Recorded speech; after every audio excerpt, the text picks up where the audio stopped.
Hello, my name is Robert Miller and this is workshop number 7. The image at the beginning of this video is of that bookshelf. Oh sorry, that bookshelf. It's my bookshelf. It's full of objects that have significance. There's a lot of scientific jargon I could throw at you right now to explain why these objects are part of how you understand what makes me tick. These programs have explicit statements that it does not require mystery or magic to successfully complete them. But it does require you to become more aware and attentive to certain things both within you and outside of you, your environment around you, your physical environment, to enable you to perceive how you operate, the internal systems, your programming, what is actually happening when you think and feel. So wherever you are and whichever program you're in, the ability to notice objects and their significance is critical. Merely activating with your hand, to dominant hand on your chest and closing your eyes like I just did, that will activate somatic attention. And it will allow you to reach into your subconscious effectively. But it is only one of the external cues that you can use to delve into your own library.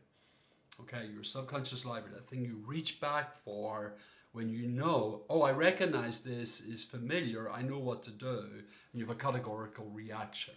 And you don't have to calculate it 17 times 34, you merely know. There's a category for that. There's a building block for that. I know what to do.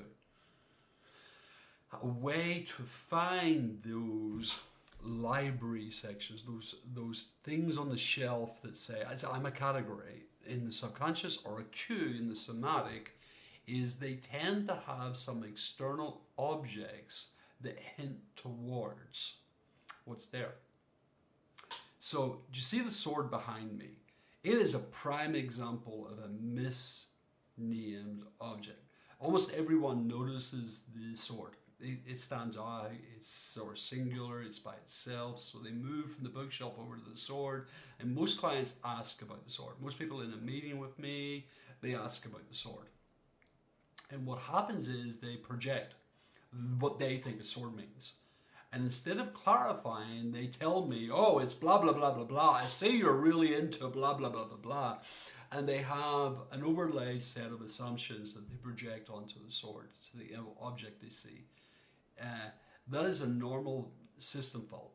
We humans do, is we overlay our internal narratives of knowing, and we say, oh, I know what that is. Let me project onto you that that's somehow universally true for you too. Instead of subjectively going, oh, that's what it means to me. I wonder what it means to Robert and why is it placed where it's placed. Let me ask some questions. So instead of projection, you want to do some interrogation. You want to ask me, hey Robert, I noticed the sword in the wall. It seems to be significant. What's it all about? Help me understand. So did you see what happened differently? You activated curiosity, you came with a position of ignorance, you didn't project, you didn't say, I know what swords mean, so therefore I will make some projections onto him and overlay that onto what I know about him. And these assumptions, because that's where projections lead, as assumptions, are inaccurate. You're just being hope you're being lucky. Is you look at the object, you overlay some assumptions on it, you didn't interrogate it, you didn't discover if you were wrong, if your assumptions were wrong. You simply did through projection, create an assumption. Usually you need luck for it not to become error. How you avoid that error system is you go, what's about the sword, Robert? That sword was created in Spain and shipped to St. Louis, Missouri while I lived in Munich, Germany. And it was all done in November of 2025, or 2005, sorry, slip. And the lady in the picture holding the baby with a big head is my wife. And when we were engaged, the first year we were together, we were engaged for a year before we were married, my first Christmas gift from her was the sword. And it was waiting for me in Munich because commitment I made is I would travel to America every year with her so she could have Christmas with her family. And our first gift she ever bought me was this sword.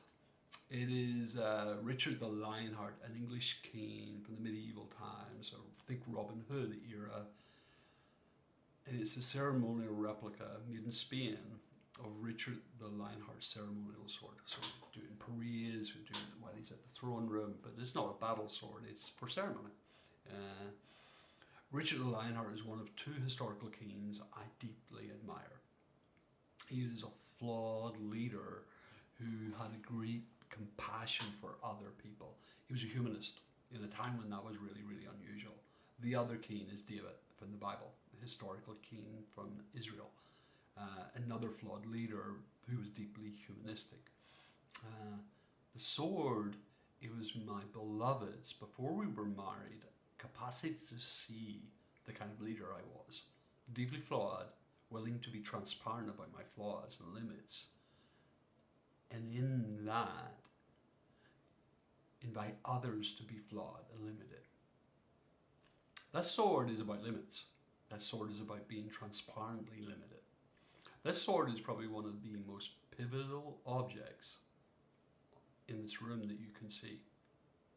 It is at the heart of every program, every session. Limits and how we can leverage them. The entire purpose of what you're doing right now in the program is to stimulate an awareness or an attention to your limits, and then how to leverage those, whether through pause, calculate at 17 times 34, what's the most optimal fit, or attention, okay, where am I standing and who's standing around me, and how can I be attentive to what I feel and not be distracted. The sword was a gift from a beautiful woman who knew me better than anyone ever before. The sword is critical to the development of the programs. Limits are something to be embraced, something to be celebrated. It is a definition of who you are. The sword is about being flawed. You cannot find that story by projection. You can only find it through interrogation. You can only find it by being curious, by recognizing projection is going to produce assumption. So whoa, pause, let me ask, what is that? What does it mean to you, Robert? Why is it there? Why is it so prominently displayed? It is about limits. And now you're going, whoa, just this massive unpacking from an object on a wall linked to a woman in a frame. You cannot get there to the depth of the origin of the programs and core methodology in the programs. Their limits are unavoidable, and they're actually a key component to discovering the leverage. Without understanding your limits, you cannot leverage those limits. And a lack of leverage leaves you blind spots where you constantly react over and over again to predictable blind spots that you could have leveraged with calculated developing habits that become categories, attentive cues that become muscle memory where you barely notice the cue, you just move in reaction to it and not being distracted. All of this is imbued in objects. Why does this matter to you that a sword has significance beyond the normal erroneous projection? It's about leadership, it's about masculinity, blah, blah, blah, blah, blah. No, it's about limits. It's about a capacity to admit flaw. That's not apparent at the first glance. It requires curiosity. It requires an embrace, an implicit embrace of preloaded ignorance and how my own biases, how my own projections can create error.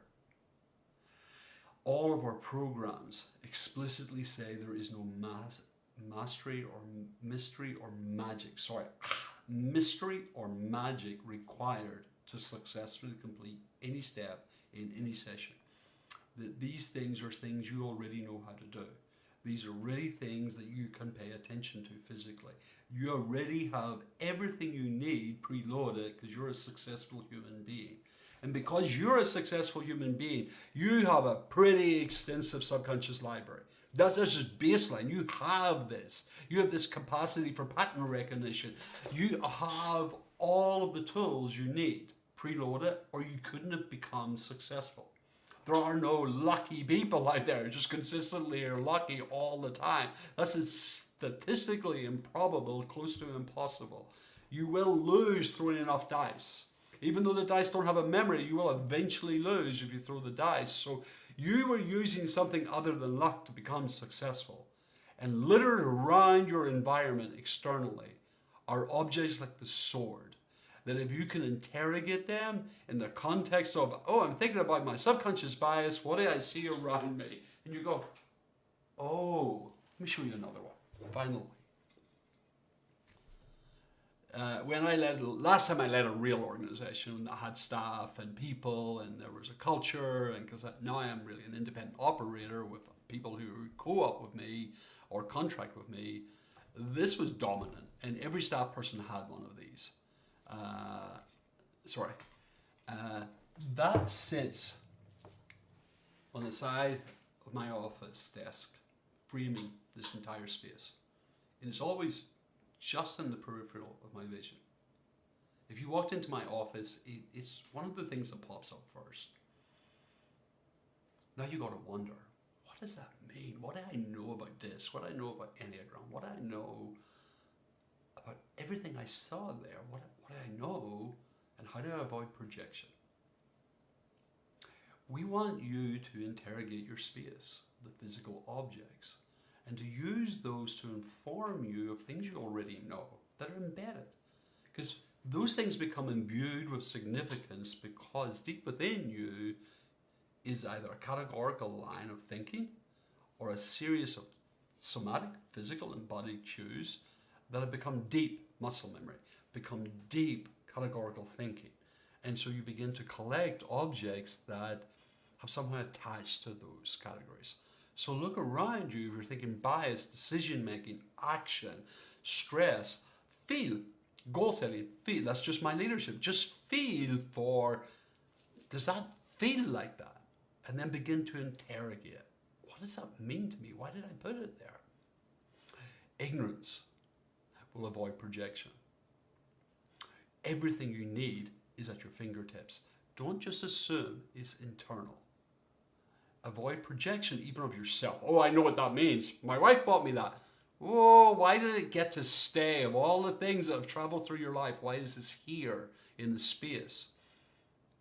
You're wearing things, you're set around you, your house, how the blinds are set up, all of it offers information about you and how you operate at a subterranean level, subconscious, somatic. Interrogate it. Don't make assumptions. Thank you very much.